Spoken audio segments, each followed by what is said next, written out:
Okay mga kawawmat, in this video we will discuss the law of cosines. But before we proceed to our discussion, please don't forget to like our video and subscribe na rin po kayo sa ating Wowmat channel.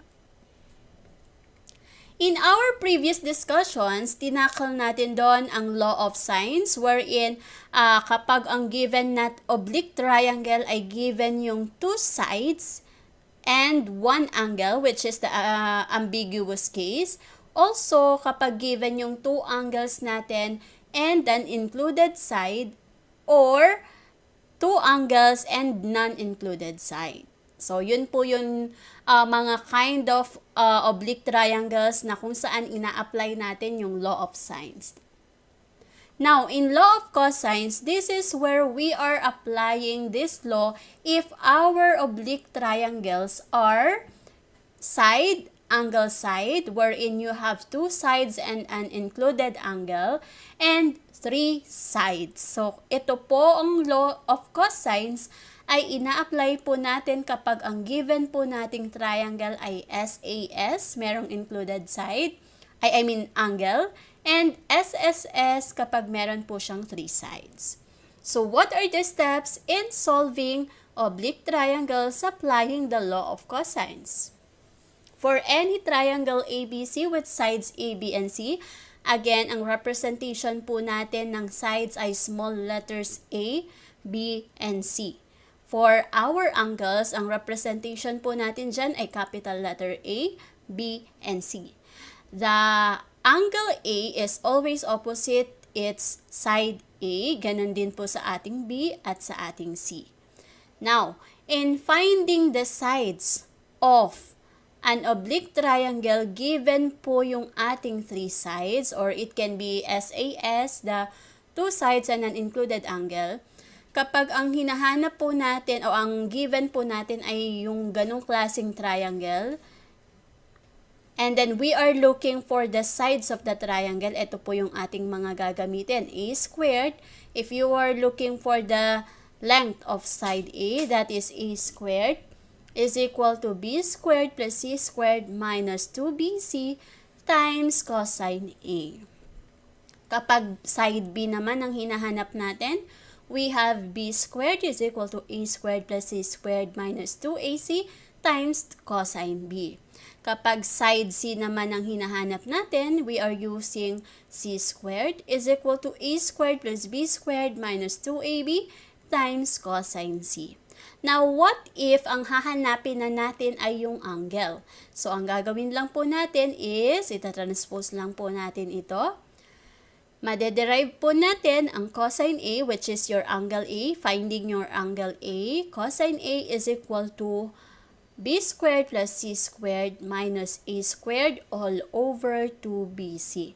Paano po naging ganito? Kasi ang mangyayari po dito, itatranspose po natin ito sa kabila, ito po dito, so that will become 2BC times cosine A, ito naman magiging minus A squared, kaya ang nangyari po, ito na po yun, B squared plus C squared minus A squared. Ngayon po, yung nilipat po natin o tinranspose natin na 2BC times cosine A, divide both sides by 2BC. So, ang may iwan na lang po ay cosine A. So, ito po, this will become over 2BC. And then, ganun din po sa iba. For us to find angle B, we will use cosine B is equal to A squared plus C squared minus B squared all over 2AC. Actually, madali lang siyang tandaan kung ano yung angle. Yun, BC po ang gagamitin natin, minus A squared, and then kung ano po yung nandito, times lang po natin sa 2. Okay, ganun din po sa iba. And then for angle C, we will be using cosine C is equal to A squared plus B squared minus C squared all over 2AB. The law of cosines is used in solving triangles when given I, two sides, and the included angle. So, ito yung sinasabi ko, SAS. And then, if ang given po natin ay three sides, yung SSS. So, madali naman natin siyang ma-identify kasi ipapakita naman po natin yung figure or makikita nyo or given naman po yung ating figure. So, take note po that it must be an included angle. Unlike sa law of sines, yung ating two sides doon, yung angle doon, ASA, and then yung isa ay AAS. And then yung isa naman ay SSA. So dito naman, SAS and SSS. So, what are the steps in solving the SAS case? So, kapag SAS po yung ating given. So, first is find the side opposite the given angle. So, since isang angle lang yung given mo dyan, ang una mong kukunin ay yung side opposite ng angle na to, nung given. And then, after nun, kukunin natin yung angle nung side na mas maiksi or the shorter side. So, titingnan mo ngayon, since dalawang side yung given, titingnan mo kung ano yung shorter side doon. Yung opposite nung shorter side, yun muna yung kukunin nating angle. And then after nun, you may now find the measure of the third angle by applying the triangle sum theorem. By the way, in step 2, you may apply the law of sines and law of cosines. Now, for SSS case, ito yung kapag 3 sides ang given natin. Ang first step po natin is we will be looking or finding for the angle opposite the longest side. Since 3 sides yung given natin, identify muna natin kung ano yung longest side. And then yung angle na opposite ng longest sides, yun po muna ang una nating hahanapin by applying the law of cosines. And then step 2, nakuha mo na yung angle nung side na pinaka-longest. Next is, we need to find the remaining angle since isang angle pa lang ang nakuha mo sa step 1. Sa step 2, you may now find the remaining angles alin doon. Kahit ano pong mauna pwede. And you may apply the law of sines or cosine just like this one. Okay? And then nakuha mo na yung isa sa mga angles. You can now find the third angle by applying the triangle sum theorem. Let's start. So I have here solved triangle ABC if your B is equal to 6.83 inches and C is equal to 9 inches and A is 102.38 degrees. So dito sa ating given, meron tayong side, an included angle, and another side. So, this is what case? SAS.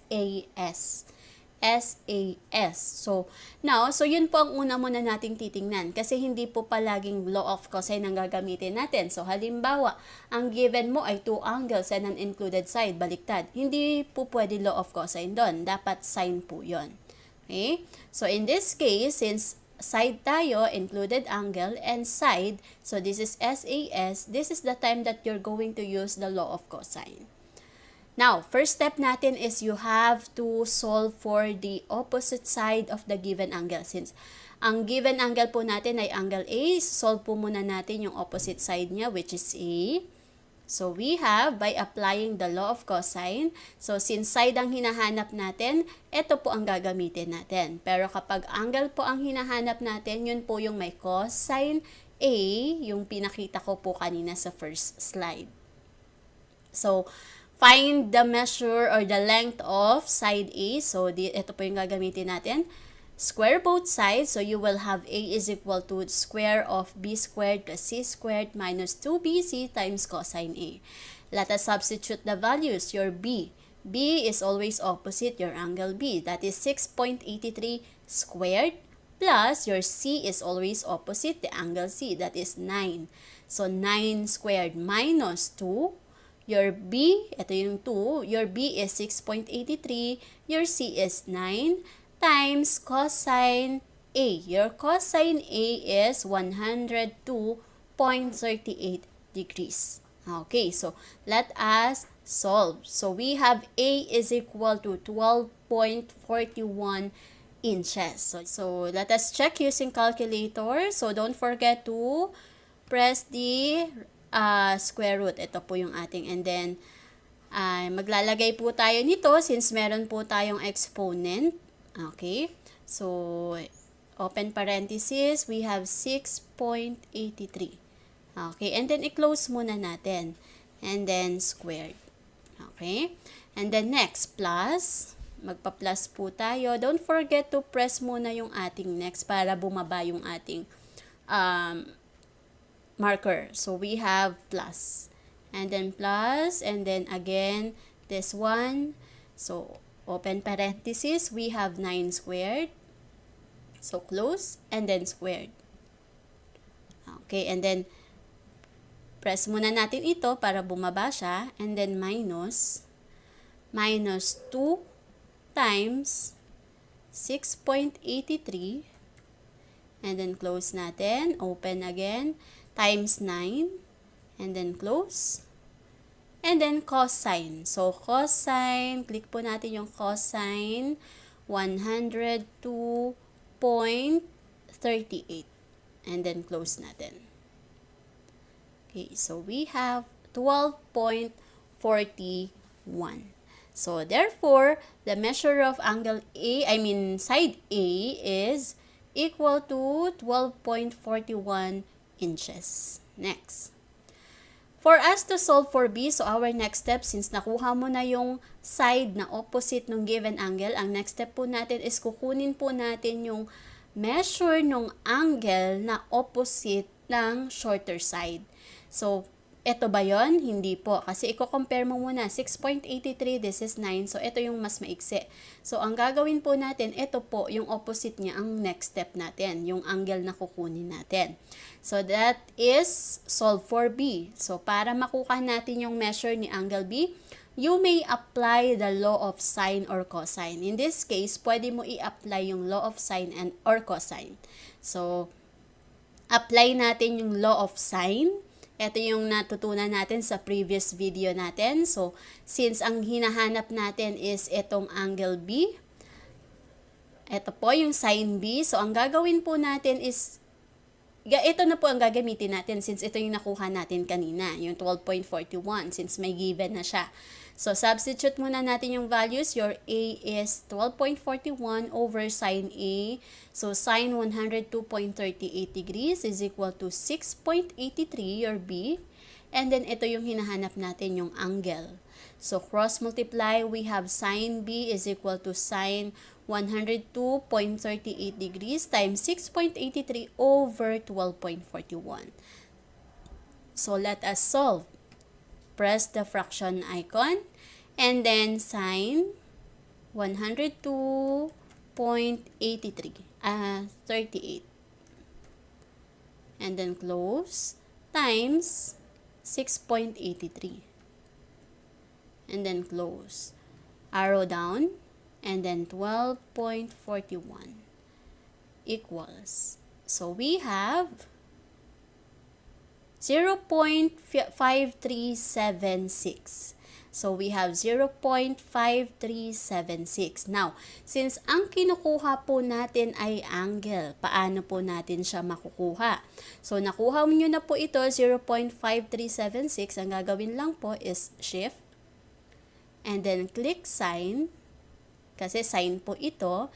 And then, yung answer mo na 0.5376 kanina, close, equals. So, that is 32.52 degrees. So, ibig sabihin, your B, your angle B is equal to 32.52 degrees. Now, sabi ko nga sa step 2, you may apply the law of sine or cosine. So, ngayon, ipapakita ko yung law of cosine naman. So, i-try natin i-solve using the law of cosine. Yung pinakita natin kaninang mga forms.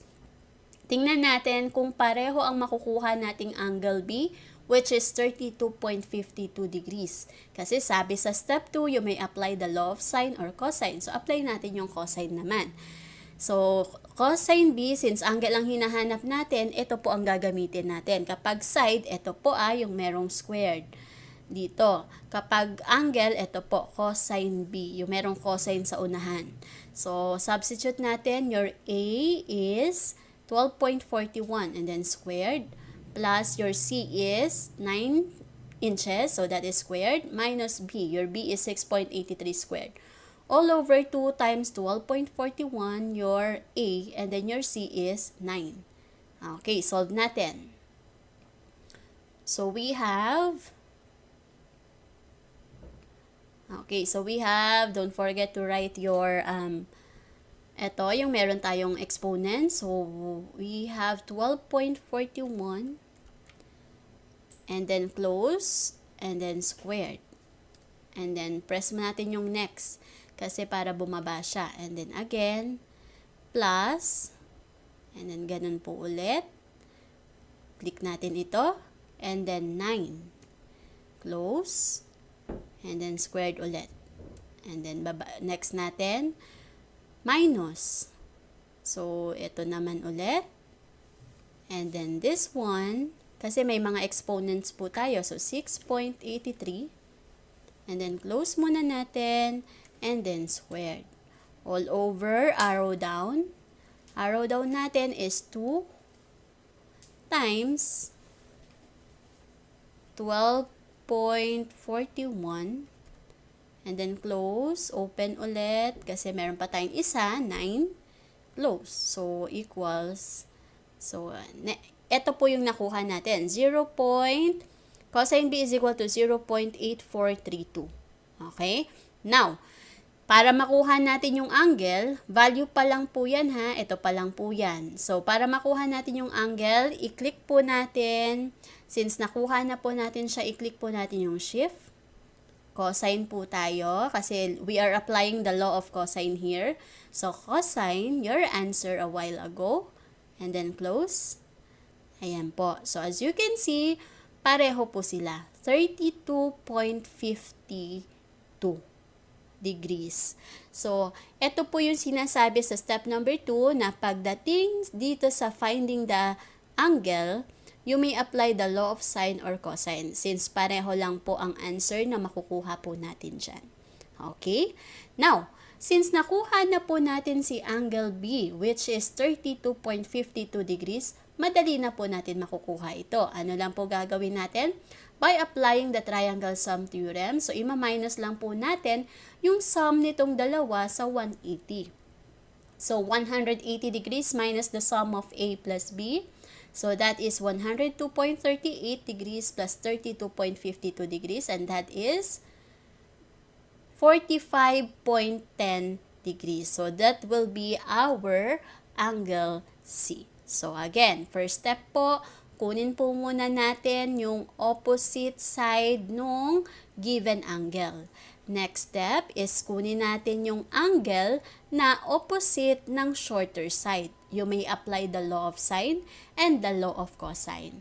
Pag nakuha na po natin yung second angle, makukuha na po natin yung third angle gamit po ang triangle sum theorem na dapat ang sum ng ating interior angles ng triangle is always 180. Next.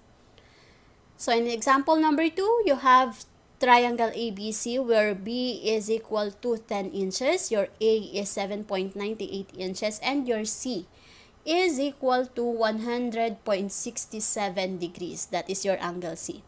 Now, in this case, you still have the SAS, two sides, and an included angle. So, ang ganun pa rin po, ang gagamitin natin is yung step ng SAS case. So, we have first is we need to look for the opposite side of the given angle, that is C. So, we will be using this formula. So, kanina, A ang hinahanap, A yon. So, ito naman, since C squared naman, is equal to A squared plus B squared minus 2AB times cosine C. Applying the formula, so square both sides. So, ito po yung makukuha natin. Substitute muna natin lahat ng values. Your A is 7.98 squared plus your B is 10. So, 10 squared minus 2. Your A is 7.98. Your B is 10. Times cosine 100.67 degrees. So, let us solve. So, again, una muna natin gagawin is the square root. Ito po muna. And then, this one, wag po natin kalimutan yung ating may exponent. So, open parenthesis 7.98.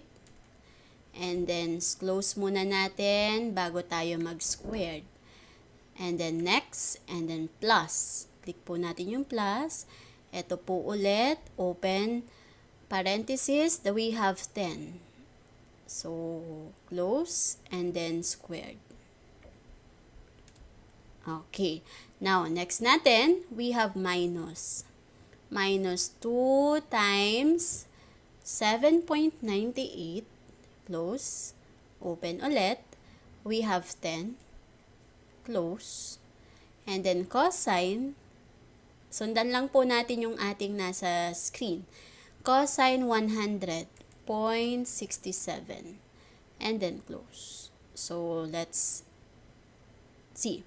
So, we have 13.90 inches. So, ibig sabihin, yung C po natin is equal to 13.90 inches. Now, nakuha na po natin yung side na opposite ng given angle. Ang next step naman is, tignan po natin kung ano po yung shorter side. Ito po.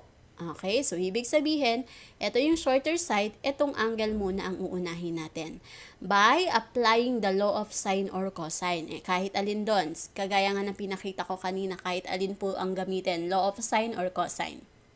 So ito po yung next, since ito po yung shorter side. So ang gagamitin ko is law of cosine. Okay, so since ito po yung hahanapin natin, so cosine A. Cosine A is equal to B squared plus C squared minus A squared over 2BC. Substitute natin lahat ng values. Your B is 10, so 10 squared plus your C is nakuha natin kanina, 13.9, so that is squared, minus your A is 7.98. All over 2 times 10, your B, and then your C. So let us compute. So, fraction bar muna. And then, we have exponent. So, 10, close, and then squared. Okay. And then next, don't forget to click next, plus. Plus this one, and then we have 13.9. And then close, squared. Press next, minus 7.98, ito muna, so open, 7.98, and then close, and then squared. Arrow down, okay, so we have 2 times 10, close, open ulit, meron pang isa, 13.9, so close ulit. And then press equals. So we have 0.8256. So cosine A is equal to 0.8256. But since we are looking for the angle, ano pong gagawin natin? Shift. Shift po natin. Since cosine ito, click cosine. Your answer, yung nakuha nating 0.8256. And then close, equals. So, ibig sabihin, our angle A is equal to 34.35 kasi round off na natin to 2 decimal places. So, 34.35 degrees. So, ang angle A po natin is equal to 34.35 degrees. Next, makukuha na ba natin itong angle B? Yes, by applying the triangle sum theorem. You just have to subtract the sum of these two angles from 180. So, ang makukuha po natin is angle C is equal to 44.98 degrees. So, pag chinek po natin ito, ang sum po niyang tatlong angles na yan ay 180 degrees. Let's have example number 3. So, in this case, ito naman po ay SSS. So, yung first two examples natin ay SAS. So, dito naman, tatlong sides po natin ang given. Now, kapag 3 sides po ang given natin, ang pinapahanap po ay yung measure ng tatlong angles. Ang first step po natin is you have to identify the measure, the longest side. So, kailangan alam po muna natin yung longest side natin. So, ang longest side natin is this one. So, ibig sabihin, ang kukunin po muna nating first angle ay yung opposite angle nung longest side. So, angle C po yun. So, find angle C muna tayo. Again, ang una pong angle na hahanapin ay yung opposite po ng longest side. So, para makuha natin siya, applying the law of cosine, we have cosine C is equal to A squared plus B squared minus C squared all over 2AB. So, substitute natin lahat ng values. Your A is 6. Your B is 4. And your C is 7. And then all over 2 times AB. So, A is 6, B is 4. So, let us solve. So, cosine C, we have, ayan. So, this is 6 squared. And then next, plus, then ganun ulit, input lang po natin lahat ng ating values. And then squared ulit. And then minus, don't forget to press next ha, para bumaba po yung ating ano. And then 7. So we have 7, close, and then squared. Arrow down, and then 2 times 6 times 4. Press equals. So, we have, kapag ganyan, ang gagawin lang po natin is, ito po.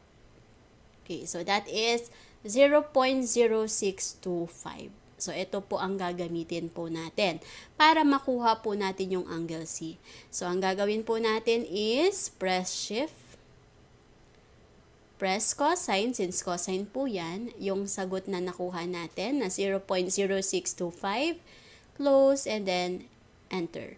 So, that is, your C is 86.42 degrees. Therefore, itong angle C mo is 86.42 degrees. Now, ano pong next step natin? Next step po natin, pag nakuha mo na yung angle na opposite ng longest side mo, pwede mo nang kunin yung kahit ano sa dalawang angles na to. So, it's up to you kung anong gusto mong unahin. By applying the law of sine or cosine, kahit ano pong law ang pwede nyong gamitin. So, ako, ang una kong isa-solve is A. So, ang i-apply ko is yung law of cosine.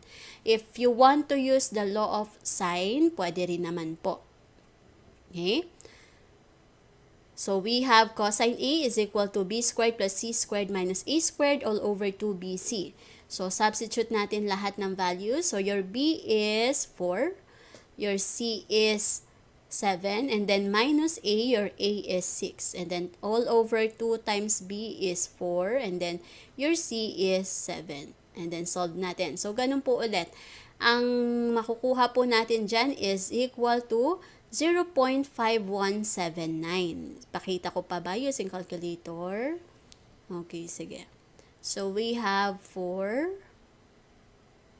So, 4 and then close, squared, and then plus. Ganun po ulit. Sundan lang po natin yung nasa ating screen. Then close, and then squared ulit. And then next, minus 6. 6, close, and then squared. Arrow down.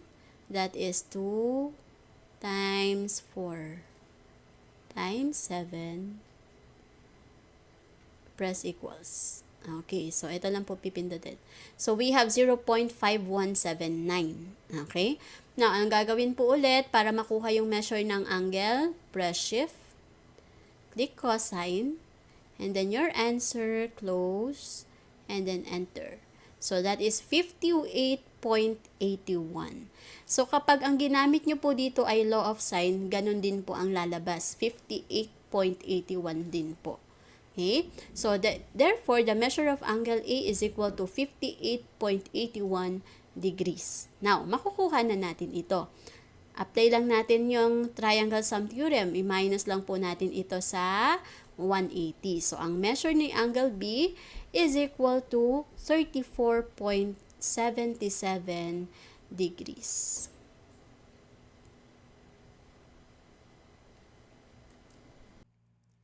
Thank you for watching this video. I hope you learned something. Don't forget to like, subscribe, and hit the notification bell para updated kayo for more video tutorials. This is your guide in learning your math lessons, your Wow Math channel.